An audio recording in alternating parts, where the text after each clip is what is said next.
இந்த வீடியோவில் NI10ல் parallel workflows என்ன அப்படின்றத பார்க்கலாம். அண்ட் அதுக்கு நான் ஒரு பேரண்ட் ஒர்க் ஃப்ளோ ஒன்று யூஸ் பண்ண போகிறேன். அதுக்கப்புறமா ஒரு சைல்டு ஒர்க் ஃப்ளோ யூஸ் பண்ண போகிறேன். முதல்ல அந்த சைல்டு ஒர்க் ஃப்ளோ என்னன்றதை பார்த்துட்டு வந்துடலாம். அந்த சைல்டு ஒர்க் ஃப்ளோக்கு நான் வந்துட்டு காம்ப்ளெக்ஸ் ஆப்ரேஷன் அப்படின்ட்டு கால் பண்ணுறேன். சிம்பிளாக இப்போதைக்கு டெமான்ஸ்ட்ரேஷன் பர்பஸ்க்காக ஒரு 3 செகண்ட் டிலே நான் வந்துட்டு வச்சிருக்கேன். ஸோ இந்த சைல்டு ஒர்க் ஃப்ளோ நீங்கள் கால் பண்ணிங்க அப்படின்னா ஒரு 3 செகண்ட் வெயிட் பண்ணிவிட்டு அதுக்கப்புறமா அது எக்ஸிக்யூஷனை ரன் பண்ணும். இப்போது ரியல் வேர்ல்டில் நம்ம ரியலாக அப்ளிகேஷன்ஸ் பில்ட் பண்ணும்போது ஒரு file reading operation, file writing operation, ஒரு கூகுள் ஷீட்டில் போய்ட்டு டேட்டாவை ரீட் பண்ணுறீங்க, ரைட் பண்ணுறீங்க, இல்லை ஒரு API கால் பண்ணுறீங்க, டேட்டாவை ரிசீவ் பண்ணுறீங்க, ஒரு டேட்டாவை புஷ் பண்ணுறீங்க அப்படின்னா ஒரு 3 செகண்ட்ஸ் அப்ராக்சிமேட்லி நடக்கும். ஒவ்வொரு ஆப்ரேஷனுக்கும் சில சமயம் 5 செகண்ட்ஸ் 10 செகண்ட்ஸ் கூட ஆகலாம். But on an average 2 to 3 seconds நடக்கும். ஸோ அதை வந்துட்டு சிமுலேட் பண்ணுற மாதிரி நான் ஒரு காம்ப்ளெக்ஸ் ஆப்ரேஷன் அப்படின்ற ஒரு சைல்டு ஒர்க் ஃப்ளோ கிரியேட் பண்ணியிருக்கேன். அந்த சைல்டு ஒர்க் ஃப்ளோவில் 3 செகண்ட்ஸ் நடக்குது. ஸோ ஒரு தடவை இந்த சைல்டு ஒர்க் ஃப்ளோ கால் பண்ணும்போது 3 செகண்ட்ஸ்க்கு அப்புறம் அந்த ஆப்ரேஷன் முடியும். ஓகே, ஸோ இப்போது நம்ம பேரண்ட் ஒர்க் ஃப்ளோக்குள்ள போயிடலாம். பேரல் ஒர்க் ஃப்ளோஸ்ன்னு கால் பண்ணுறேன். இப்போது நான் சிம்பிளாக இந்த ஒர்க் ஃப்ளோவை ரன் பண்ணேன்னு வச்சுக்கோங்களேன்.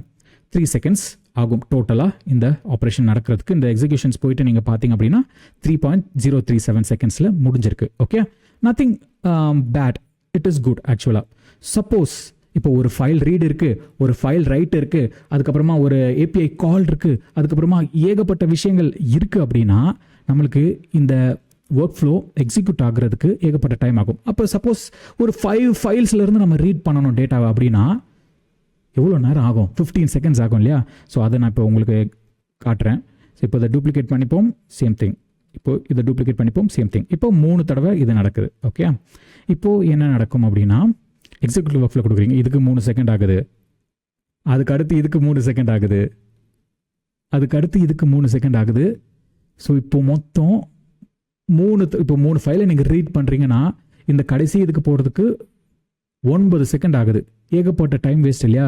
ஸோ இது ஆக்சுவலாக இந்த ஃபைலை ரீட் பண்ணும்போதே இதையும் ரீட் பண்ணிருச்சுன்னா, இந்த ஃபைலை ரீட் பண்ணும்போது இதையும் ரீட் பண்ணிருச்சுன்னா நம்மளுக்கு எவ்வளோ டைம் சேவ் ஆகும்? அதுக்கும் செட் பண்ணுறதுக்கு வழி இருக்குது. அதுக்கு என்ன பண்ணணும் அப்படின்னா இதெல்லாத்தையும் நம்ம டெலீட் பண்ணிடலாம். டெலீட் பண்ணிவிட்டு இதை திருப்பி டூப்ளிகேட் பண்ணி இந்த இடத்துல இப்படி செட் பண்ணிடலாம். டூப்ளிகேட் பண்ணி இதை இப்படி செட் பண்ணிடலாம். ஆக்சுவலாக இப்போது ரன் பண்ணிங்கன்னு வச்சுக்கோங்களேன். இப்போ இந்த இடத்துல ஒரு merge நோட் கூட நம்ம யூஸ் பண்ணிக்கலாம். ஏன்னா 3 டேட்டாவோட அவுட்புட்டும் நம்மளுக்கு வேணும்னா நம்மளுக்கு merge நோட் தேவை இல்லையா? ஸோ அந்த merge நோட் போட்டு நம்பர் ஆஃப் இன்புட்ஸ் 3. ஸோ அதை கொடுத்துட்டு ஆக்சுவலாக இது இப்படி வேண்டாம், இதை வந்துட்டு நம்ம 1க்கு இழுத்துக்கலாம், இதை 2க்கு இழுத்துக்கலாம், இதை 3க்கு இழுத்துக்கலாம். ஸோ இப்போது தியரிட்டிக்கலி நம்ம பண்ணபடி இப்போ சேவ் பண்ணிவிட்டு ரன் பண்ணோன்னு வச்சுக்கோங்களேன், என்ன ஆகும்? திருப்பி அதே தான் நடக்குது. இங்கே போயிட்டு இது எக்ஸிக்யூட் ஆகுது, திருப்பி இது எக்ஸிக்யூட் ஆகுது, இது எக்ஸிக்யூட் ஆகுது. டேய் எனக்கு அப்படி வேணாமேடா, அட் அ டைமில் ஒன்றா பண்ணுறா அப்படின்ட்டு கேட்டோன்னா அதுக்கு ஒரு ஆப்ஷன் இருக்குது. முதல்ல அந்த ஆப்ஷனை நம்ம எனேபிள் பண்ணணும். ஸோ இப்போது நம்ம பண்ணதும் 9 செகண்ட்ஸ் தானே ஆச்சு, நம்மளுக்கு அது வேண்டாம்.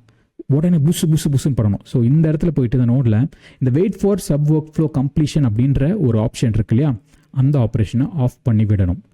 அதுக்கப்புறமா திருப்பி இங்கேயும் போயிட்டு அந்த ஆப்ஷனை ஆஃப் பண்ணி விடணும், இங்கேயும் போயிட்டு அந்த ஆப்ஷனை ஆஃப் பண்ணி விடணும். இப்போது இந்த sub workflow wait complete பண்ணுற வரைக்கும் இது வெயிட் பண்ணாது. இது பாட்டுக்கு நடந்துகிட்டே இருக்கும்போது இதுவும் ஆன் ஆகிடும், இது பாட்டுக்கு நடந்துகிட்டே இருக்கும்போது இதுவும் ஆன் ஆகிடும். ஸோ அப்படியே பேரலாக எல்லாமே நடக்க ஆரம்பிக்கும். டக்குன்னு எல்லாமே முடிஞ்சிடும் உங்களுக்கு. ஸோ இங்கே நீங்கள் பார்த்தீங்கன்னா தெரியும், எக்ஸிக்யூட் ஒர்க் ஃப்ளோ டக்குன்னு முடிச்சுதா? அட் அ டைமில் 3மே நடக்கும்.